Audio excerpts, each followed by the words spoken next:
So in the last video, guys, I asked you if you wanted me to make a quick video on exercise substitutions because I've been doing a lot of reviews where I see that they might have a section on exercise substitutions, but very few of them will explain how to make those substitutions or when.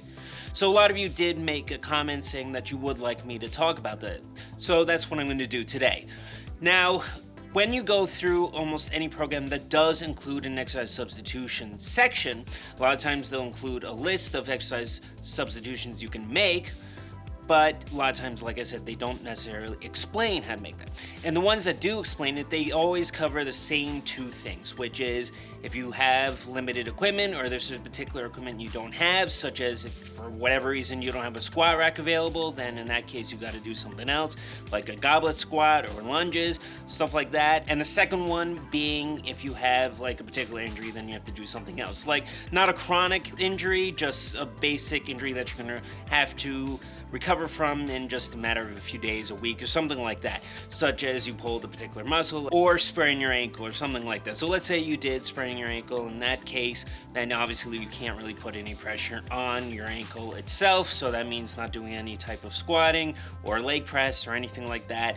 So in that case, you're kind of limited to leg extensions or similar movements to that, so you can do a block of leg extensions, which you'll still be able to make perfectly good progress on. So those are the two ways that basically any program that does explain exercise substitutions, that's what they cover.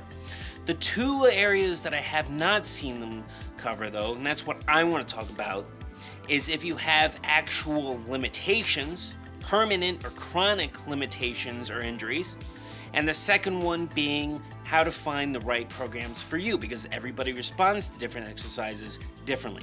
Not everybody gets the best or the right stimulus or the same stimulus as everybody else. So there's some particular exercise that you might respond really well to, but I may not, or someone else may not. So those are the two areas that I want to talk about today, and I think that's really important to know when making exercise substitutions. So going over that first one, if you have a serious actual limitation or an injury, a chronic injury or something like that, this is probably one of the most common things for exercise substitutions, the reason why you would need to make an exercise substitution. So to give you guys an example is myself. Like I've mentioned in some of my videos in the past, I have kyphosis, which means my spine is actually rounded over. It's curved, especially at the top part of it, pushing my shoulders forward like this. So because of that, that's not going away ever. I have that for life. There's no correction for that except for maybe surgery, and even that.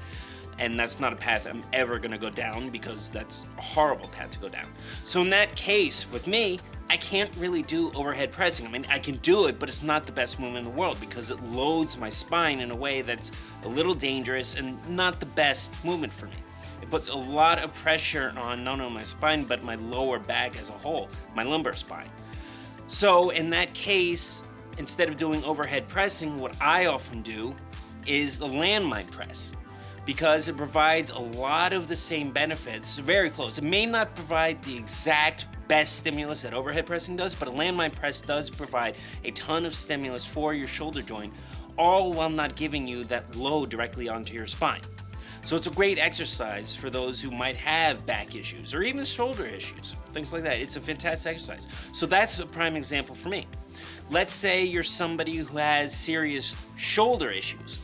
Like you don't have very good shoulder mobility, or you're someone who's prone to dislocating at the shoulder, because the shoulder, for some people, or pretty much everybody, is one of the most unstable joints, if not the most unstable joint you have in your body.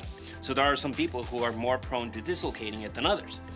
So in that case, doing a lot of overhead pressing for you, for example, or even doing just basic bench pressing with a barbell may not be the best choices, because that directly loads onto the shoulder joint and can make you more prone to dislocating or injuring it if you have that limitation. Then you're better off doing machine chest press and lateral raises with dumbbells, things like that. That's not going to put a direct pressure onto the shoulder joint. So again, if you don't have any major chronic injuries or limitations like I've mentioned for myself or someone else like that, like they're dislocating your shoulder joints or anything, then this isn't a huge deal for you. You can do pretty much any exercise as long as your technique is good for it. The second one there that I mentioned is providing the right stimulus for somebody.